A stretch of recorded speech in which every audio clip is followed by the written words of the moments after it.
Ayan, isang mapagpalang magandang hapon sa inyong lahat. Ngayon ay February 27, 2024 at ang oras ay 1300 hours 21, no?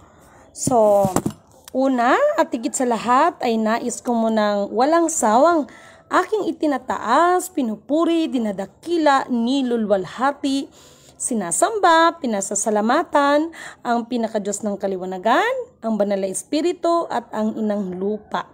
Maraming salamat sa apat na elemento ng daigdig, ang elemento ng apoy, ng tubig, ng hangin at ng lupa, at sa apat na direksyon na ito from the four corners mula sa north, east, west, south. Okay.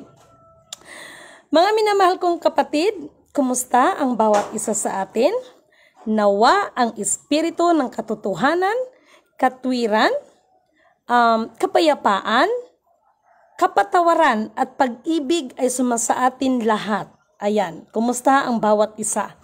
Sa araw na ito, abangan ninyo mamaya-maya konti ang isa na namang mensahe para sa ating lahat. Take note ha, mensahe para sa ating lahat. Alam niyo mga minamahal kong mga kapatid, bilang kayo ang mga tagapakinig, batid ko na marami ang nagmimensahe, marami ang naghahayag o nagmimensahe, no? May kinalaman sa spiritual at may kinalaman sa mga material na bagay sa mundong ibabaw na ito. Ngunit subalit datapwat, ang payo ko lang sa bawat isa ay hilingin natin, no, sa kataas-taasan na bigyan niya tayo ng malinaw na pangunawa, malinaw na kaisipan upang maunawaan ang mga mensahe sa bawat isa. Okay. Sa araw na ito ay abangan ninyo maya-maya konti ang isa sa mga one of the top secret, no? Kasi alam niyo sa totoo lang, ako'y busy dito sa Mindanao. Yan ang totoo. At marami akong natatanggap. Actually, hindi ko sila pinapanood kasi nga busy nga ako, no? Marami akong mga natatanggap, pino-forward sa akin ng mga videos ng iba nating mga kapatiran na naghahayag din. Ito yung may kinalaman kita at Ate Helen Abdul Rajak, may kinalaman kila Eduardo Miranda, isama na natin to kila Ka Anton, at marami pa no ng mga vloggers at maraming nagpapahayag. Halo-halo ito. Nandyan na ngayon sila Jadel, kapatid na Jadel Ban, Olhov Roses. Nandyan na sila. Nandyan sila Inang Nini Lamataw Lios. Halo-halo ito. Mayroon itong pagpapahayag sa material at may mga pagpapahayag sa spiritual. Ganun pa man, dalangin ko, dalangin ko ang bawat isa. Kaya nga sa Book of Revelation, nakalagay dyan, basahin ninyo sa Book of Revelation, nakalagay dyan, talasan natin ang ating mga pangunawa at kailangan dito ang may sapat na karunungan. Ngayon, ang karunungan na yan ay katulad sa akin, ay hindi ko maihahayag sa inyo ang mga bagay-bagay kung ang karunungan na yan ay hindi po guided ang inyong abang lingkod. Purihin ang nagsugo, hindi ang mga sinugo. Sapagkat sino ba naman ang isang lidimin kanuto na aba ninyong lingkod? Lalo pat ang mga bagay-bagay na pinag-usapan ay may kinalaman ito kumbaga sa sentence, the past, the present, and the future. Okay? Uulitin ko, lalo na ang mga bagay-bagay na yan ay may kinalaman sa past, present, and future. No? So, mga mahal kong kapatid, makinig kayo maigi at hilingin natin sa kataas-taasan, no, ng Diyos na makapangyarihan sa lahat, nabigyan niya tayo ng sapat ng karunungan sapagkat sa totoo lang ang tunay na kayamanan na pinag-uusapan, kayamanan niya na hindi mananakaw ni numan. Yan ay may kinalaman sa karunungan na nagmumula sa kanya sapagkat ang karunungan na nagmumula sa kataas-taasang Diyos Ama ay higit pa sa 10 hari na magagawa at higit pa sa salapi na magagawa at higit sa lahat ang karunungan na yan ay nagbibigay sa atin ng kaligtasan ng ating ikakapahamak. Okay, sa umagang ito, sa pagkakataon na ito, marami akong inihanda. Meron kasi akong book, no? Ito yung sinasabi ko sa inyo na iniwan ng Kuya Emmanuel na siyang nagtraining sa Aba Ninyong Lingkod. At yung bagay na yan ay napansin ko lang, nabatid ko lang, no? Kaya hindi ko siya basta-basta binubuksan kasi may kakaibang nangyayari pag binubuksan ko siya sapagkat napakasagrado. Although ng inyong abang lingkod ay ito naman po ay binigyan ng authority. Okay. May mga bagay kasi na dapat nating isaalang-alang. Okay? Kaya ang aba ninyong lingkod, pwera na lang talaga kapag nandyan na talaga sila na susuko para ihayag at ihayag at ihayag yan. Sa pagkakataon na ito ay may kinalaman doon sa nakaraan na sinabi ko na nagkaroon ngayon ng malaking, lahat ng mga commodities, nagko-commodities, makinig kayong lahat, ano? Pag sinabi natin nagko-commodities, ito po ay may kinalaman yan sa mga sinasabi nilang mga accounts na i-release ko, no? May kinalaman yan sa mga pinagkakaguluhan ninyong global wealth, no? So far, malaki ang naging problema ngayon regarding sa ABL. Central Bank, alam niyo ang sinasabi ko, okay? Malaki ang problema ngayon tungkol sa ABL. Ang tanong kasi, bakit? At alam niyo sa totoo lang, lahat ng bagay na yan ay na-program, no? Katulad ng sinasabi kong paulit-ulit na program. Kung nangyari man yung mga sinasabing shutdown ng mga bangko, ng mga iba't ibang malalaking bangko, especially yung mga bangko na nasa ibang bansa, kasi lahat po yan, nakaprogram na po lahat yan. Okay? Nakasystem na po lahat, ang lahat-lahat. Okay. Sa pagkakataon na ito, siguro mga anong oras na, mag-12. Abangan ninyo ang second episode ko itong araw na ito, ha? Kasi,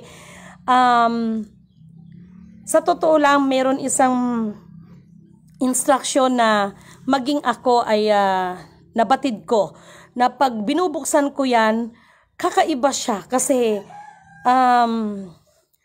yung mga nabitawang salita ng aba ninyong lingkod ay yan talaga ay nanggagaling yan doon. Hindi po hula yung mga sinasabi ko sa inyo, katulad po ng sinasabi ko sa inyo, hindi ako maaring magbawas kung ano ang naka-instruction at hindi rin po ako pwedeng magdagdag. At lagi nyo pong tandaan itong sinasabi ko, kailanman ay hindi mababago ng buhay ang testamento ng ginawa ng patay. No? Mamaya ipapaliwanag ko yan kung bakit nasasambit ng aba ninyong lingkod. Ulitin ko, ang isang kasunduan o testamento ng mga ginawa ng nagkandamatay na ay hindi po maaaring baguhin yan ng mga nabuhay. Bagkus kung ano man yung programa, ano man po ang napagkasunduan, yan po ay ipagpatuloy lamang. Kaya nga po, ang sinabi ng ating amang Dr. Si Rizal, ang kabataan ay pag-asa ng bayan at ang hindi lumingon sa pinanggalingan ay hindi makakarating sa paroroonan. So, isipin nyo pong maigi yan. At mamaya, no, kasi may nag-forward sa akin, no, ako, transparent lang ako, ha, wala akong kinakampihan, no, wala akong kinakampihan. So, mamaya, abangan ninyo dahil, hindi ko to basta-basta, na-notice ko kasi ito mga mahal kong kapatid, hindi ko siya basta-bastang bubuksan kasi, alam niyo sa totoo lang, gawa kasi yan sa sulat kamay ng instruction ng Kuya Emmanuel. At hindi po yan gawa sa computerized. So, sabi ko, ayokong umiyak itong 2024. No? Pero, pag naalala ko yung moment, no? For the last na bago nagbakasyon ng Kuya Emmanuel ay talaga lang naman mga sagradong binitawang salita. Ang aba ninyong lingkod, palibasa hindi interesado sa mga bagay na yan dahil ang aba ninyong lingkod ay sanay naman din ito sa mga pinagdadaan ng hirap at marunong naman ito magbanat ng buto. Bagkos, meron din kasabihan na pag nakalinya sa'yo, that is your destiny. So, gawin ko ano yung nararapat. Higit sa lahat, gawin ang mga bagay na ikakalugod ng ating pinakadakilang naglalang sa atin at hindi ang ating mga sarili. Purihin ang nagsugo, hindi ang mga sinugo. So, alam niyo sa totoo lang, nagpapasalamat. Actually, sabi ko part 2 no? Anyway, maya-maya abangan ninyo mga mahal kong kapatid. Ang part 2, no? Ang part 2 ni Lidimin Canuto mamaya kasi bubuksan ko may bubuksan ako at sa totoo lang pag binubuksan ko yan, kakaiba kasi yung mga balahibo ko maging dito sa ano ba tawag nito sa Bisaya, yung tangpugo dito sa batok, no? Talagang nakakapanindig balahibo, no? Lalo pat may mga salita doon na may mga salita doon na napakasagrado, no? Hindi siya biro, actually hindi siya Latin kung tutuusin, no? But anyway, mga mahal kong kapatid, sa pagkakataon na ito, katulad ng sinasabi ko, nawa ang espiritu ng katotohanan, katwiran, kapayapaan, kapatawaran, no? At pag-ibig ay sumasa atin lahat dahil alam ninyo sa totoo lang, pag binabasa ko yung The Protocol of the Covenant of the Global Wealth, ito ay may kinalaman sa human being at sa ibang nilalang. Ulitin ko The Protocol of the Covenant of the Global Wealth. Ito ay may kinalaman sa human being at sa ibang nilalang. Okay? So, kaya yung iba ay pag may naririnig ako na mga ganito, ganyan, basta si Lidimin Canuto, ay lagi ko pong sinasambit sa inyo at lagi kong sinasabi sa inyo, hindi po ang aking sarili ang aking itinataas. Alalahanin ninyo, paalala ko sa inyo, wala pong itinatag ang aba ninyong lingkod ng anumang foundation, anumang organization, anumang mga any groups, no? Pero ngunit, subalit, tayo ay nakikibagay sa ibang mga kapatiran na nakikita natin na sumusunod sa kalooban ng pinakadiyos ng kaliwanagan. Higit sa lahat, purihin, purihin, purihin. Walang hanggang pupurihin ang nag-iisang Alpha Power Omega mula sa pasimula dahil sa walang hanggang kapangyarihan niya hanggang wakas, siya pa rin ang magtatakda sa lahat ng bagay. Okay. No, so ganun pa man, ipagpaumanhin ninyo, no? At mamaya magpaparto ako sa aking gagawin, no? Katulad ng sinasabi ko, wala pong intensyon ang aba ninyong lingkod para makasagasa. May mga bagay o may mga tao man tayong nababanggit, yan ay kinakailangan dahil katulad ng sinasabi ko, ako po ay sumusunod lamang sa instruction, no? At lahat ito ay may kinalaman talaga sa lahat ng bagay. Hindi lang po ang mga sinugo ang sinusukat dito. Lahat tayo ay susukatin, no? Katulad ng sinasabi ko, maging ako, ang aba ninyong lingkod, ay susukatin hanggang huli. Dahil yan ang sinasabi sa iyong pangalan, lahat ay luluhod sa Kanya. Walang exempted sa atin. Pagdating ng paghuhukom, maging ang aba ninyong lingkod ay haharap din sa maghuhukom sa atin. Napakaliwanag yan Hindi po katulad ang aba ninyong lingkod ng iba, no? Na para bagang kapatay nila ang Diyos. Okay? So, yan lamang po at abangan ninyo mamaya ang aking part 2. Isang mapagpalang, magandang hapon po sa inyong lahat dahil bubuksan ko pa yung isang iniwan na aklat. Okay?